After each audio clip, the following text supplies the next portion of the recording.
desde el estudio 27608 de la aún gélida ciudad de Castaic, en el condado de California, los saluda el apóstol Luis en el programa El Ojo Rojo.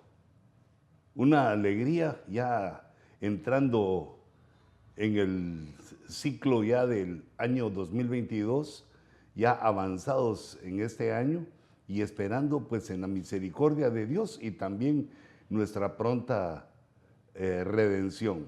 Les envío un saludo a todos aquellos que aman la palabra, en los tiempos y que de alguna manera o de otra, en las redes sociales o en vivo, en directo, haciendo su esfuerzo los jueves por la noche, me acompañan en esas meditaciones y en esos temas que para mí es un privilegio platicar con ustedes, exponerles de acuerdo a la Escritura, pues las cosas que hemos ido entendiendo en los años. No que lo sepamos todo, no que lo querramos entender todo, pero confiando en el Espíritu Santo, confiando en que Dios es poderoso y nos ha prometido darnos la visión, la explicación, irnos enseñando cosas en esa base, siguiendo los designios de la palabra del Señor, pues nos manifestamos también aquí en sus redes sociales, en las redes sociales para ustedes. Que el Señor nos dé su palabra, conforme Él nos ha prometido, nos dé su enseñanza y pues quede grabado en nuestro corazón este mensaje, las verdades de la Escritura. Yo quisiera en esta ocasión que oráramos un momentito, solo ejercitando esa situación maravillosa que Dios nos da de podernos comunicar con Él donde querramos, cuando querramos, y que Él está siempre dispuesto. Amado Padre, en el nombre de Jesús, nos presentamos, Señor, en este programa, dedicándotelo. Te los dedicamos todos, Señor, nuestro tiempo, nuestro esfuerzo, todo aquello que hacemos lo dedicamos a ti. Te consideramos a ti como el proveedor de todo lo que hacemos y lo que podemos. Y te rogamos, Señor, que nos respaldes, que nos des tu palabra y que des un espíritu de sabiduría, de conocimiento, de inteligencia para que pueda trasladar, no solo a mí, sino también a aquellos que buscan en tu palabra. Y te ruego, Señor, que nos llenes de tu espíritu. Llénanos de tu espíritu constantemente. No permitas que olvidemos, Señor, que la llenura de tu espíritu es una necesidad en la vida de los que hemos creído en el nombre de Jesús. Gracias, Padre. Gracias, Espíritu Santo, y gracias, Señor Jesucristo. Amén. Yo quisiera en esta ocasión que habláramos de uno de los misterios más poderosos, más insondables, pero que debemos ir platicando y creyéndolo, ya que se levanta una gran nube de incredulidad, gente mal informada o pagada, no sé ni de dónde, o diabólica, queriendo oponerse y queriendo enseñar cosas que no saben, que no han investigado, para poner duda, para sembrar la duda en el pueblo de Dios. Y estos se oponen a la palabra. Esos consideran que la palabra de Dios, ¿cómo diríamos?, ha sido trastocada, ha sido aumentada, ha sido quitada. Sin embargo, nosotros no creemos eso. Creemos que todo lo que está en la Escritura, Dios lo ha permitido, Dios así lo permite y es plena la palabra de Dios y es nuestra guía. No podemos pensar que, o no podemos entender que algo está malo, ¿verdad? Sino que si hay comas o pensamientos o algo que está mal trastocado, entonces debemos de pensar que Dios no la cuidó. Dios vela sobre su palabra y Dios ha prometido que Él nos la va a cuidar y también ha advertido aquellos que le agregan o que le quitan grandes calamidades, para que lo sepan, ¿verdad? Siempre los pone a leer el libro de Apocalipsis para que sepa cuáles son los castigos o los juicios que hacen eso. Pero el Señor, el Espíritu Santo, vela sobre su palabra. Pero lejos de actuar, digamos, contra esas personas, porque siempre han estado, esos no son nuevos, siempre han estado desde el principio procurando oponerse y desvirtuar aquel mensaje maravilloso que Dios nos envió, aquella palabra que Dios nos envió para que viviéramos por ella, a favor de ella, y que hiciera la obra específica, la obra a la que Dios envíe esa palabra en cada uno de nosotros. Pero yo me quiero basar en este verso que está en el capítulo 16 de la epístola a los Romanos y en el verso 25, que es un verso lleno de revelación, lleno de bendición y que nos hace entender la grandeza que Dios nos ha dado como seres humanos en nuestro tiempo. En el tiempo final que estamos viviendo. Dice, y a aquel que es poderoso para afirmaros conforme a mi evangelio. Mi evangelio está diciendo Pablo, la buena nueva que a él le revelaron, como a él se lo revelaron. Pero aquel que es poderoso para afirmarnos. ¿Y cómo se hace Dios para afirmarnos? Pues por medio del evangelio, por medio de las buenas nuevas.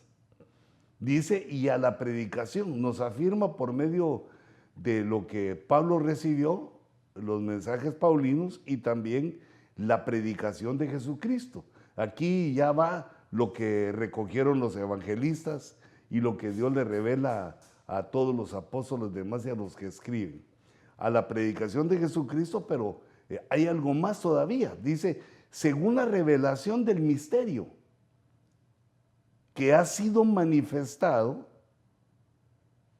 en secreto, o que ha sido mantenido, perdón, según la revelación del misterio que ha sido mantenido en secreto durante siglos sin fin.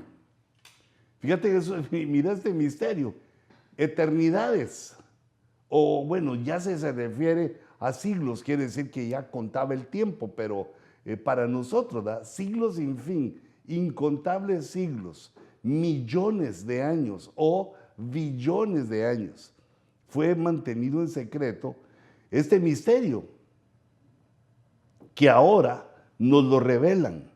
Es un misterio ya revelado. Aunque fue mantenido tanto tiempo en secreto, ahora Dios nos lo revela, nos lo manifiesta. Dos cosas. Ha sido mantenido en secreto, pero ahora es manifestado.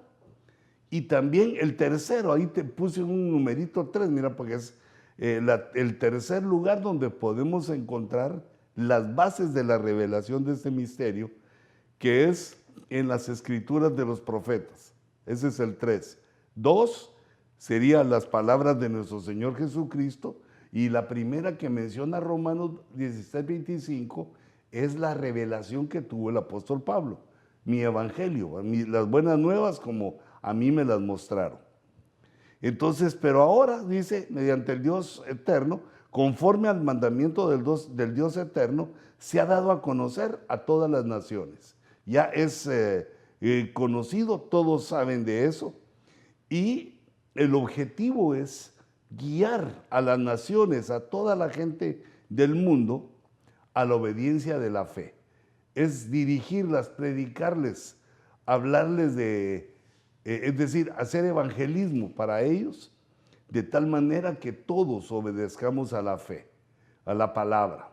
Ese misterio que fue tenido en oculto se refiere también a que Dios nos muestra la revelación del mismo, es decir, que Dios, el Dios Altísimo, en algún momento antes de la creación se clona, se manifiesta, se hace manifiesto, porque la Biblia dice que a Dios Altísimo, a la manifestación del amor, Dios es luz, Dios es espíritu, lo que Dios es, esa esencia divina, Ningún hombre, nadie la ha visto jamás, nadie la ha visto jamás, y a mí ese nadie me suena a todas las criaturas, no solo a los humanos. Nadie la ha visto jamás, es imposible verlo porque aún, aunque va a dejar verse en el futuro, pero aún nadie la puede ver, y encontramos nosotros que entonces se manifiesta como Jehová de los ejércitos, como el Espíritu Santo y como el Verbo. Se manifiesta en tres personas. Y es interesante que esta palabra verbo, como se reconoce al Altísimo cuando se manifiesta en una de esas personalidades, es el verbo, aparece esa palabra solamente en los escritos del apóstol Juan, en las epístolas de Juan, en el Evangelio y también en Apocalipsis. Aparece 7 veces, maravilloso, maravilloso, bello, como una estructura, como una menorá. Pues ya sabes que me gusta la menorá porque como tiene 7 brazos y el 7 nos habla de perfección, podemos ver de alguna manera así más, digamos, más clara, podemos tener una visión más clara cuando vemos las 7 cosas así ministradas, procurando usar pues las herramientas y las armas de la pedagogía para que pueda quedar lo más claro en nosotros. Pues en las epístolas y en el Evangelio y en Apocalipsis, solo en Juan 7 veces. Ahí vemos esta manifestación de la esencia divina, aunque no solo es en el verbo, sino dijimos 3 personas: Jehová de los ejércitos como el Padre, el Espíritu Santo y el Verbo. Esas 3 personas como 3 personalidades distintas y haciendo como una estructura creacional, familiar, como la familia divina, como una familia divina que se manifiesta en su estructura, revela su estructura para que todas las criaturas, toda la creación, y así como nosotros lo conocemos, se manifieste por familias. Así lo vemos, digamos, con las creaciones que tenemos en la tierra, con los animales y también con los humanos. Y por eso vemos un gran ataque a la familia. El ataque a la familia es pues en base a esto, a oponerse a la estructura creacional, a la estructura que hace Dios en la creación. El Dios Altísimo se manifiesta así para que entendamos toda la creación, que así es la estructura de Dios por familias. También vemos a los ángeles por familias, a los hijos de Dios, a esos tipos de seres, ángeles, todo por familia. Así es esta estructura. Y por eso es que Dios se manifiesta en 3 personas. La primera vez que aparece, bueno, en el orden que yo lo establecí de esta manera para procurar entenderlo mejor, la primera, me refiero a la primera epístola del apóstol Juan, en el capítulo 5 y verso 7, donde aparece, en una de las 7 veces que aparece la palabra verbo. Y aquí nos dice, según leemos que está escrito 5:7, porque 3 son los que dan testimonio en el cielo. Por eso a este verso le llamé testigos celestes. En el cielo 3 dan testimonio. Tenemos que saber y entender que es la Trinidad, con lo cual, o la forma con la cual en su autonomía, en su única autoridad, en su independencia, Dios decidió manifestarse a toda la creación en 3 personas, que no son 3 dioses. Por favor, por eso insiste en el misterio que había sido, en una cosa profunda, en un pensamiento divino que decide manifestarse el único Dios en 3 personas, como una familia. Y así vemos que es la estructura humana, digamos, como nosotros lo conocemos, que el esposo se une a su esposa y se hacen una carne. Y de esas 2 carnes que se vuelven una, nace un hijo que es también perteneciente a los dos que primero se habían unido.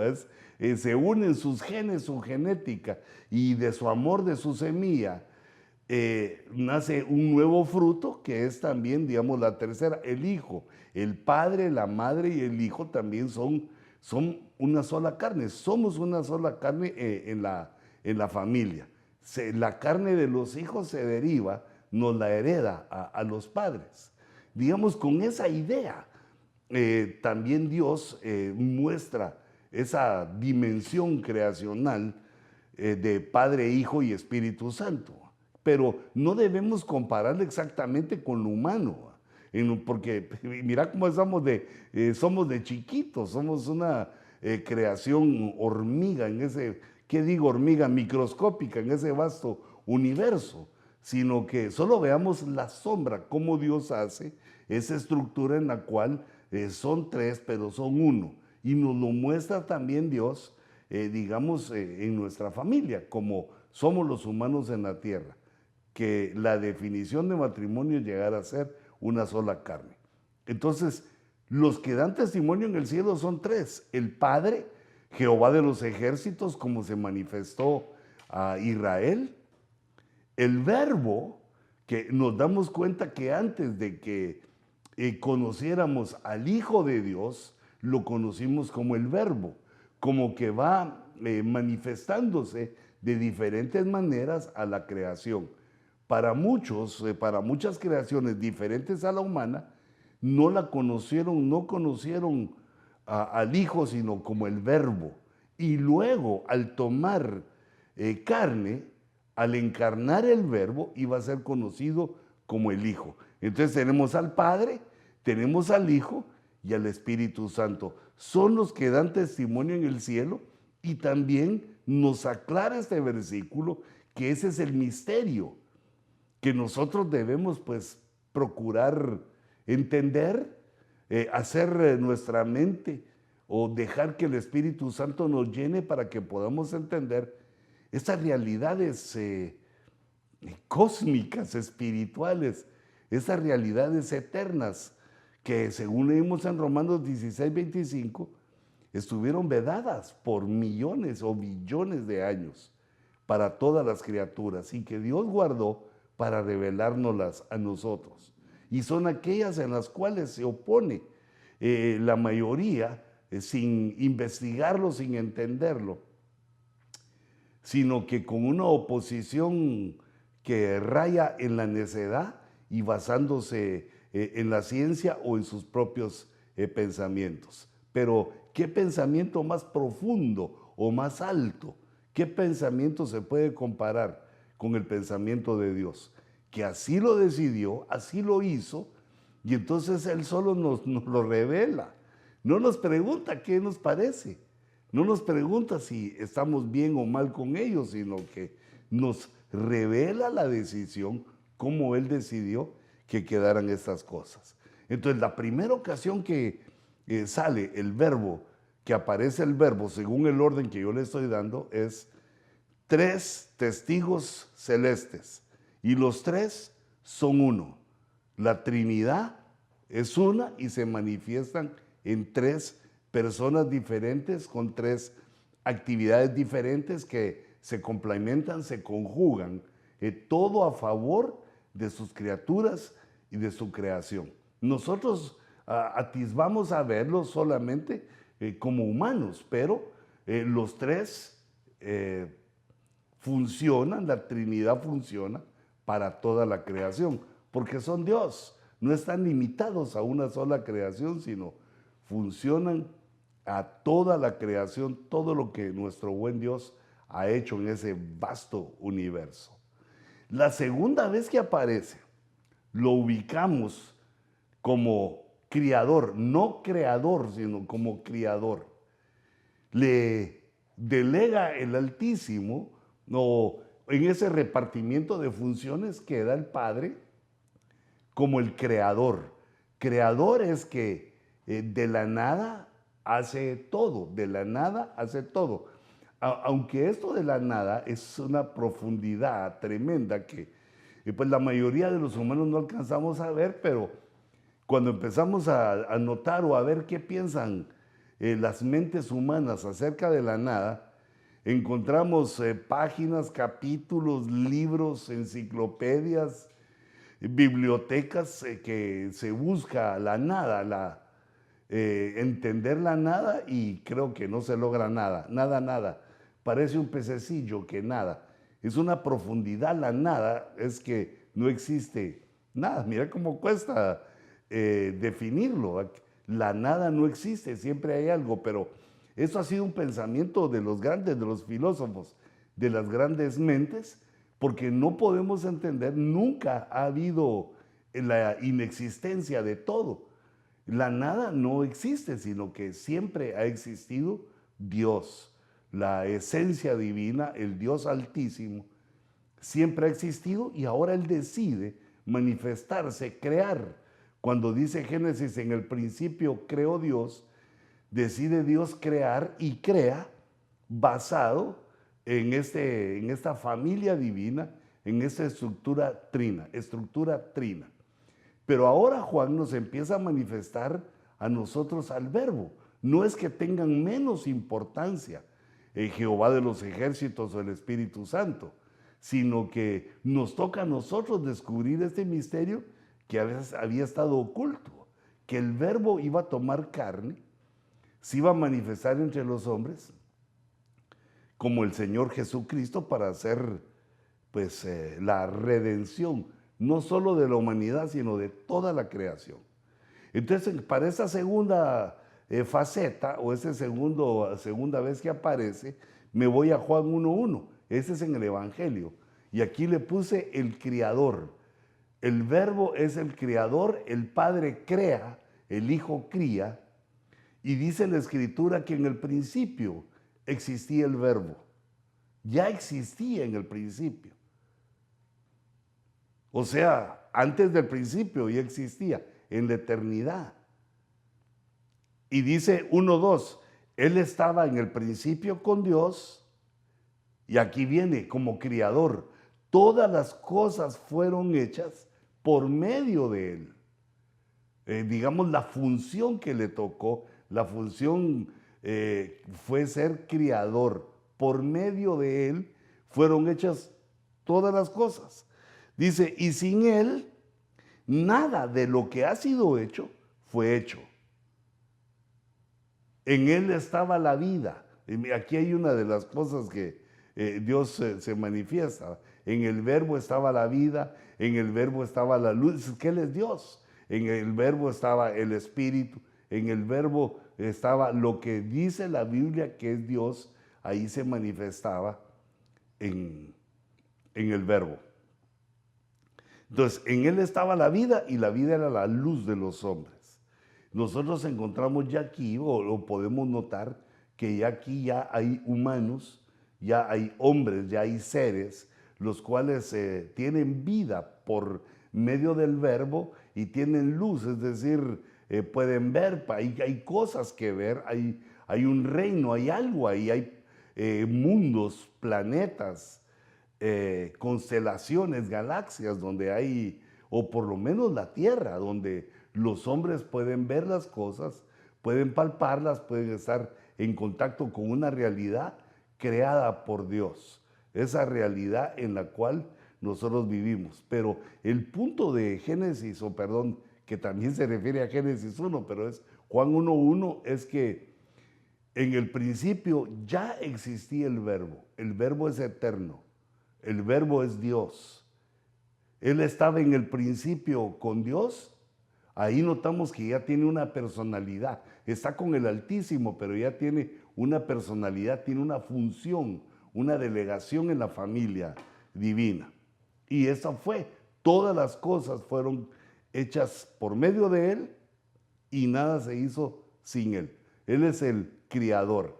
Juan 1:1 entonces y Juan 1:3 nos habla de este Criador en el cual se nos revela que Él es Dios y es nuestro Dios y se manifiesta primero a toda la creación como el Verbo. Y como el Verbo va, como es su creación, como se hizo por medio de Él, El verbo va, según Malaquías 1:5, él va en sus salidas desde la eternidad, va visitando, visita la tierra, pero también visita creaciones. En sus visitas como Melquisedec, como el ángel de Jehová, con una corporeidad humana, pero aún sin manifestarse como el Hijo de Dios, porque eso lo iba a hacer, digamos, al terminar el ciclo de Israel hace más o menos 2000 años y comenzar el ciclo, el trato con la iglesia. Era el cumplimiento para los hebreos y el principio de la vida para la iglesia. La tercera faceta, si ustedes me acompañan, les quisiera enseñar la menorá ahorita, pero solo miremos la tercera faceta. Aquí nos habla de la función que se le asigna, aunque me adelanté un poco, la personalidad, cómo se manifiesta la personalidad del verbo, eso en el verso 2. Él estaba en el principio con Dios. Es Dios, pero estaba con Dios. En esa manifestación trina, ya estando con Dios se refiere a una nueva personalidad o una personalidad que se revela, que el Altísimo revela para su trato con la creación, para tratar con aquello que Él había creado. Él estaba en el principio con Dios. O sea, antes de que fuera creado todo, ya estaba la estructura de la Trinidad y el Verbo en sus funciones que habría de tener, primero como la palabra, primero como el verbo, el logos. En la versión griega se lee el logos y nosotros como la palabra en español. Y vemos que en el principio se movía la palabra y Dios dijo. Ese y Dios dijo se está refiriendo al verbo, a la palabra, al logos. Dijo Dios y las cosas se hicieron. Entonces Él se manifiesta acá en el verso 2 del capítulo 1 de Juan, se manifiesta con Dios y luego, como leímos, todas las cosas fueron hechas por Él y es el Criador, pero estamos viendo su función ahora, ya no estamos viendo como lo vimos en el punto anterior, sino que ahora la función que le toca, como la palabra es criar, vemos su personalidad diferente a la del Padre, que el Padre envía su voz porque el verbo está en el seno del Padre. En ese momento está dentro del Padre y entonces el Padre emite la palabra, emite al verbo y las cosas se realizan. Digamos, si vemos la menorá, cómo se va manifestando el verbo. Vimos que en la primera son los testigos en el cielo, en primera de Juan capítulo 5. La Trinidad, los tres son uno y son testigos en el cielo. Luego en Juan 1:1 se manifiestan en el tiempo, ¿verdad? Aparecen ya en el tiempo, aparece el principio y aparecen en el tiempo. Y luego la personalidad, la función que se le da al verbo aparece en el verso número 2, cuando se dice que el verbo estaba con Dios. El verbo es Dios, pero estaba con Dios, quiere decir ya al lado del Altísimo estaba Jehová de los ejércitos, el verbo y el Espíritu Santo, como esa estructura con la cual Dios va a manifestarse a toda la creación. Y en el caño central, en el cuarto caño, en el caño central, vemos en Juan 1:1 la esencia divina. Pero leámosla, ¿qué dice la Escritura? Y nos regresamos aquí al dibujito. Dice en Juan 1:1, en el principio existía el verbo. Quiere decir que no fue creado en el principio, no fue creado, sino que el verbo es Dios, es una manifestación del Dios eterno. Ya existía el verbo y el verbo estaba con Dios. Otra vez regresamos a ese punto porque, bueno, es que es algo profundo y maravilloso, ¿verdad? de que vemos como del Altísimo, del único Dios, de la esencia divina, de la energía primigenia de Dios, surge la Trinidad. Pero aquí en Juan 1.1 se enfoca al Verbo. Surge la Trinidad, quiere decir que así se manifiesta Dios. Él decide manifestarse de esa manera a sus criaturas. Pero deja claro que el Verbo es Dios, ya existía y estaba con Dios. Entonces es parte de la esencia, es eterno, el Verbo es Dios. Y así lo confirma la siguiente parte que te ponemos aquí, mira, la repetimos, la entrada triunfal. Y el Verbo era Dios. Ese era Dios es poderoso porque está hablando de un pasado profundo, pero también sería mejor, digamos, pero no podemos mejorar la escritura, pero digamos en la forma de pensar cuando decimos y el Verbo es Dios. Solo que actualmente nosotros no lo conocemos como el Verbo, porque el Verbo toma carne. Fíjate en su función, en su personalidad, esa que Dios le da, es de hablar, es de decir qué es lo que se va a hacer para que la creación entienda y se hagan las cosas. Pero ahora se va a manifestar también como el Hijo para los hombres. El Verbo encarna y entonces su función pasa a ser el Hijo de Dios. Es Dios, pero se humilla de tal manera que se pone como enviado del Padre, porque esa decisión la tomaron ellos, viene a la tierra, olvida todo, se humilla hasta lo sumo, porque esa fue la función que se le delegó de alguna manera profunda, maravillosa y oculta. Él acepta esa, no sería mutación, sino que esa función de tomar un cuerpo, de encarnar y venir a redimir a la humanidad.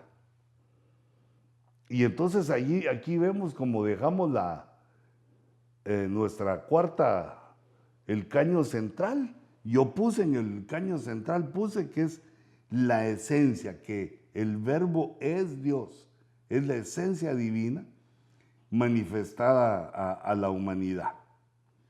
Y en el quinto pongo ya como hijo, el unigénito. Esto aparece en Juan 1.14. Es la quinta aparición de la palabra verbo de las 7 que habíamos hablado.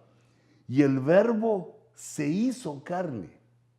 Fíjate que vemos, digamos, en Lucas cómo es el Dios Altísimo el que pone el santo ser cubierto por el Espíritu Santo, o sea, trabajando toda la Trinidad, todo el Dios eterno, trabajando, pone en el vientre de María al santo ser.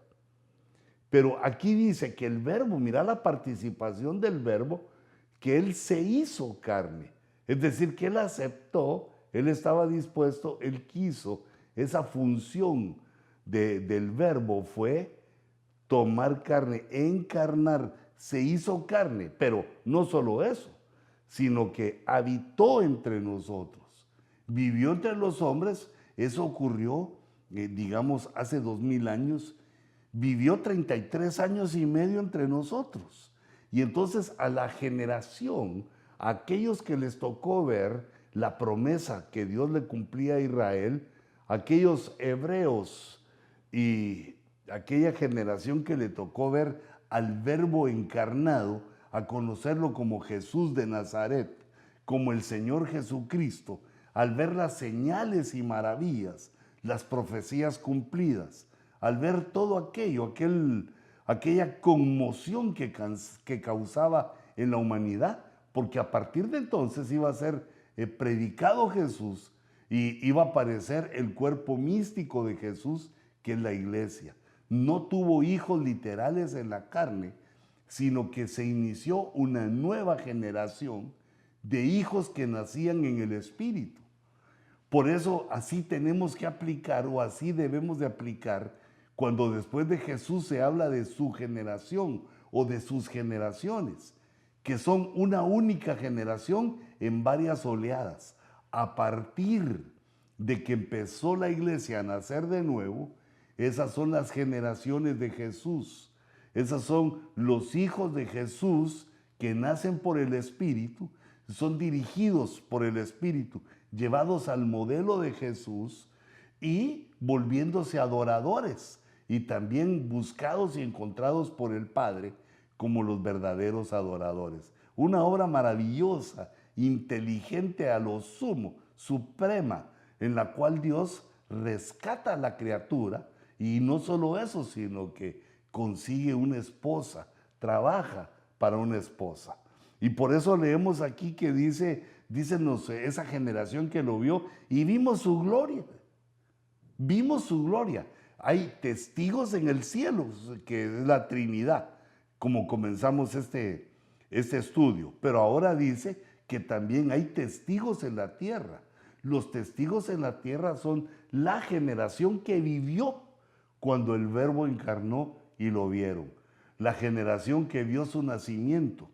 Y 33 años después o 30 años después, durante 3 años vieron el desarrollo de su ministerio, la muerte en la cruz y su resurrección. Y luego, a partir de ahí, cómo se propagó la fe en Jesús y la vida en el Espíritu.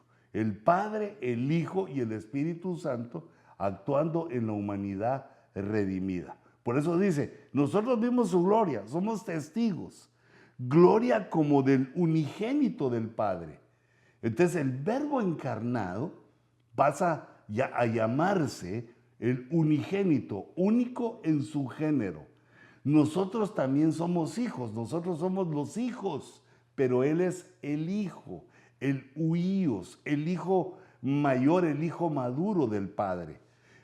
Aunque Lucas se refiere a Él como Hijo del Altísimo, que sería llamado Hijo del Altísimo para que no perdamos la perspectiva de que Él viene de la esencia, como el Padre, el Verbo y el Espíritu Santo, solo que ahora el Verbo toma carne, el Verbo encarna y vemos aquí que entonces se le llama, ahora su función va a ser el unigénito del Padre, el único en su género del Padre, que conocemos su nombre, Jehová de los ejércitos. Él es el Padre de gloria, el Padre de misericordia, el Padre de los cielos, el Padre eterno.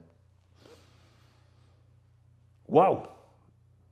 Se pone poderoso esto, pero nosotros debemos saber esto y defender la Trinidad primero, que nuestro Dios es trino, que es una doctrina de la iglesia, eso uno, pero también nosotros debemos de entender y defender que el Verbo es Dios, que el Verbo es divino.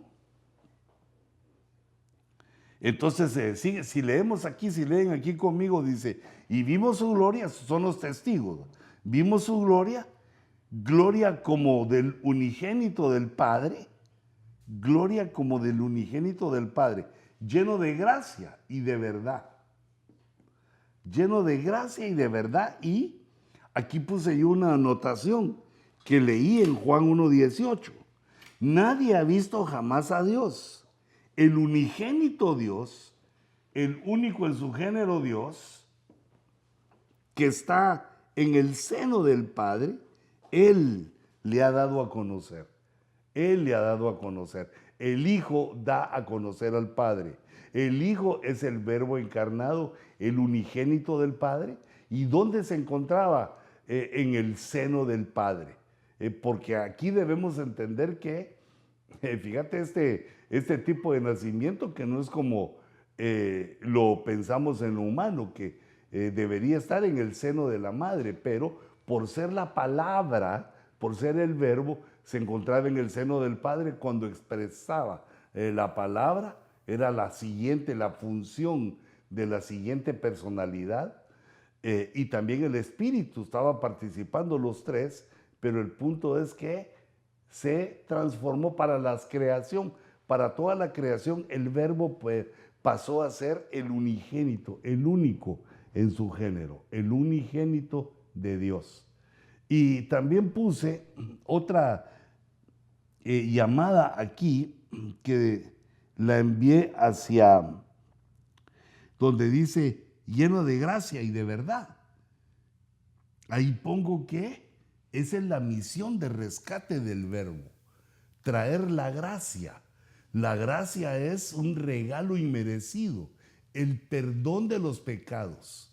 Pero es un regalo inmerecido porque el perdón de los pecados viene a causa del arrepentimiento. El perdón de los pecados no es solo por conocimiento de que Jesús es Dios. El perdón de los pecados viene por arrepentirse. Y arrepentirse es una situación, es algo que ocurre solo si Dios lo permite, solo si Dios lo, digamos, envía una unción de arrepentimiento para que la criatura, para que el ser humano logre arrepentirse. Pero date cuenta que es Dios el que hace todo, es el que se manifiesta, el que se moviliza en lo espiritual, donde nosotros no podemos ver, en el mundo invisible, ahí se manifiesta y trae el arrepentimiento. El arrepentimiento que es movilizado por la fe de creer en Dios y la fe de entender que Dios ha sido ofendido por nuestras acciones, por nuestro pecado, y que entonces estamos arrepentidos, que nos duele eso, nos duele haber hecho eso, nos duele nuestra debilidad por haber hecho eso, pero además la palabra arrepentimiento quiere decir un cambio de vida, un cambio de mente. Aleluya. Vamos por las 5, faltan 2 todavía, pero date cuenta qué interesante esto, qué poderoso. Ay, está calientito. Es súper poderoso porque es la revelación que Dios nos hace, la forma en la cual Dios se revela a nosotros para llenarnos de su gracia, del perdón por medio del arrepentimiento y la transformación de nuestro entendimiento por medio del conocimiento de la verdad. Y conoceréis la verdad y la verdad os hará libres. Donde está el Espíritu de Dios, ahí hay libertad. Y la verdadera libertad se obtiene en el Hijo, en el Verbo. Primero el Verbo, primero el Dios Altísimo se manifiesta como el Verbo. Y luego para Israel, para la iglesia, para la humanidad, el Cristo, Jesucristo, el Hijo unigénito del Padre, como es conocido por nosotros ahora. Y también no dejamos de saber y entender que Él es el que va a reinar en la eternidad. El Verbo encarnado va a reinar en la eternidad porque Él es el Dios eterno. Entonces, me regreso aquí a mi dibujito. Vimos la quinta, que era el unigénito, ya el único en su género. Y nos vamos a Primera de Juan 1:1.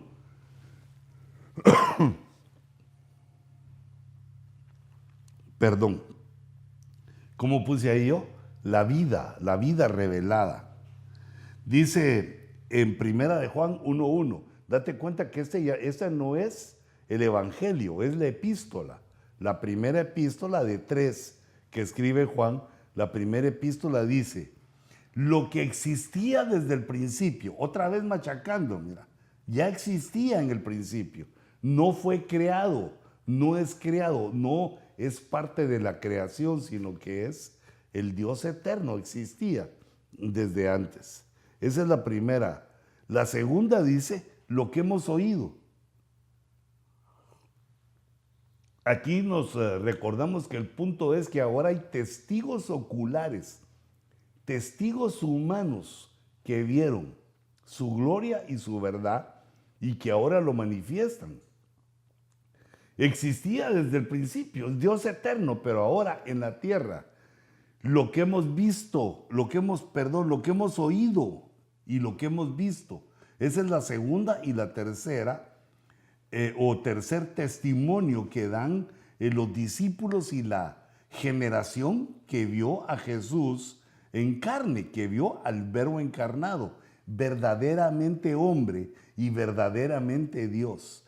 No a la mitad de esto, no de otra manera, con un cuerpo humano, pero no caído, un cuerpo humano que no venía de María y de José, sino que el cuerpo humano que fue hecho por el Dios Altísimo y puesto en el vientre de María para que viviera todo el proceso que vivimos los humanos caídos, los 9 meses en el vientre y luego el nacimiento en Belén y luego su vida en Nazaret hasta que comienza su ministerio a los 30 años. Lo que hemos visto, lo vieron desde el principio. Hubo testigos, no solo los apóstoles, sino que los pastores, todos los que vieron las maravillas que comenzaron desde que Jesús se manifestó. El punto 4 es lo que hemos contemplado. La contemplación ya no es solo ver y oír, sino que la contemplación, cuando uno contempla algo, está implícita una reflexión, está un asombro ante una grandeza, ante una belleza, ante algo que es maravilloso, está un asombro que se contempla y se procura razonar, entender, reflexionar en esa grandeza, que es el siguiente punto. No solo lo oímos y lo vimos, sino que lo hemos contemplado, y dice la quinta vez, dice, y lo hemos palpado con nuestras manos. Y estamos hablando de que es el verbo de vida, dicen los apóstoles.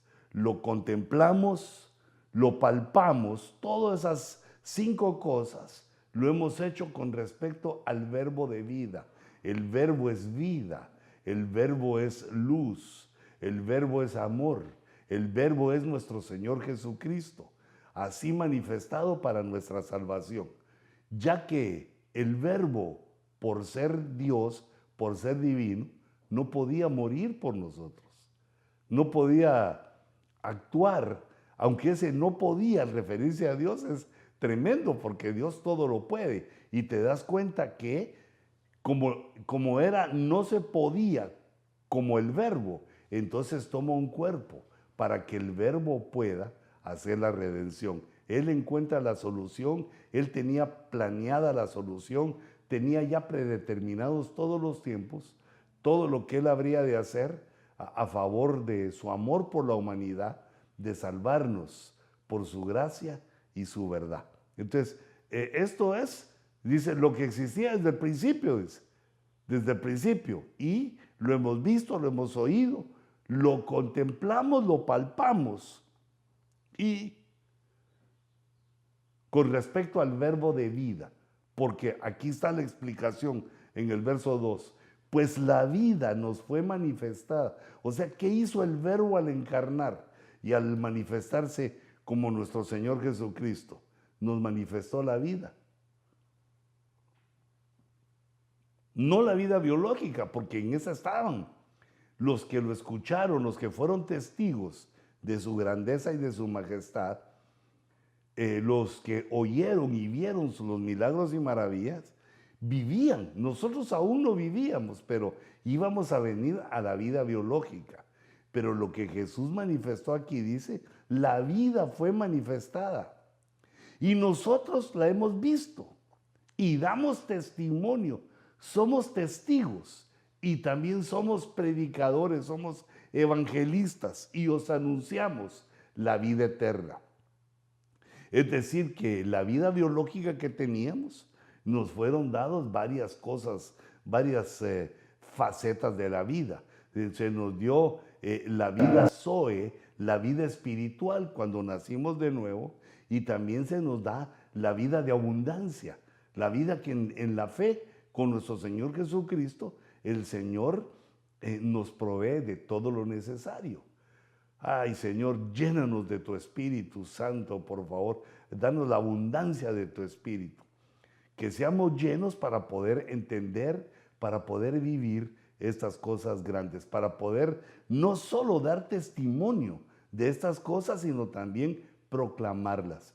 Esa es una de los privilegios, de las responsabilidades que Dios nos ha dado, que se, digamos, evangelice, que se proclame, que se propague el mensaje del Evangelio para que nadie se quede sin saberlo. Por eso dice, ¿y qué os anunciamos? La vida eterna. Nosotros somos testigos y por eso os anunciamos. Como diciendo, sucedió en nuestra generación, pero es para todas las generaciones que vienen y para todas las generaciones que pasaron. Nosotros hemos visto y oído al Verbo y la vida eterna. Nosotros le hemos visto y damos testimonio y os anunciamos la vida eterna, porque nos enseñó la Escritura, lo leímos antes, que en Él estaba la vida, en Él estaba la luz, y entonces nos vino a anunciar esas hermosas facetas de la vida, la cual estaba con el Padre y se nos manifestó. Esa es la sexta faceta. Y la séptima faceta de el verso que aparece en la palabra verbo cierra con la victoria final. Así le puse yo, el verbo victorioso. Aparece en Apocalipsis 19:11. En el 9:11, bueno, se le agrega un 1. Dice el apóstol Juan, está observando en el futuro. Lo llevaron a ver el Apocalipsis, le revelaron el futuro y dice, y vi el cielo abierto, y he aquí un caballo blanco. El que lo montaba, fíjate, el jinete, se llama, es el primer nombre que se le da, por eso le puse ahí un número 1. ¿Cómo se le llama? Fiel y verdadero. El único que es fiel y verdadero es nuestro Señor Jesucristo. Entonces, el que va montado en el caballo es el fiel y verdadero, y mira el testimonio, y con justicia juzga y hace la guerra. Aquí se está refiriendo a la guerra de Armagedón, en la cual el anticristo, el falso profeta y la humanidad engañada se enfrentan a Jesús en su venida. Por eso dice que con justicia juzga y hace la guerra.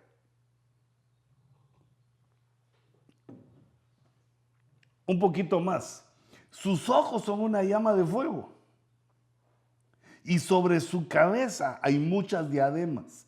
Está coronado y tiene un nombre. Fíjate, vimos en el verso 11 que se llama fiel y verdadero. Ahora dice, y tiene un nombre escrito,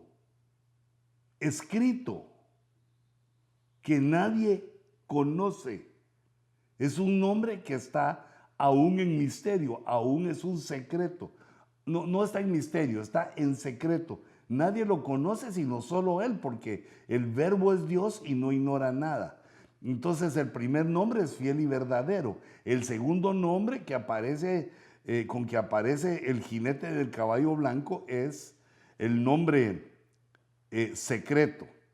Y está vestido, el tercer nombre dice, y está vestido de un manto empapado en sangre, y su nombre, es la tercera vez ahí, mira, y su nombre es el Verbo de Dios, el Verbo de Dios, es decir, la manifestación del Altísimo, la manifestación divina dada a la creación para mantener su trato, su comunión con el Creador. Aquí lo menciona claro, ¿quién es ese que viene y derrota? Nosotros lo conocemos como la segunda venida del Señor Jesucristo, pero trae un nombre escrito en su manto. Viene vestido de manto, no lo trae escrito, sino en su manto empapado. El que trae escrito es el que nadie conoce. Es como la inscripción que apareció en el palacio de Babilonia, que nadie la podía leer, sino se la revelaron a Daniel, solo que ese nombre a nadie se le ha revelado.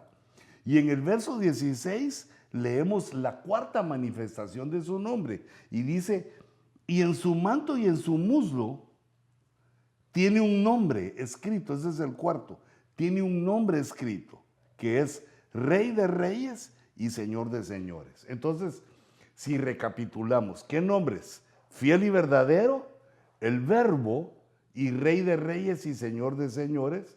Y el cuarto nombre es el nombre secreto. Es en el nombre o con esos cuatro nombres que se manifiesta como el Dios victorioso sobre los enemigos de la humanidad y el cual implanta, impone el reino milenial en la tierra a la humanidad. Son 7 veces. Ahora miremos el dibujito ya completo. Me faltaría el séptimo aquí para dejar.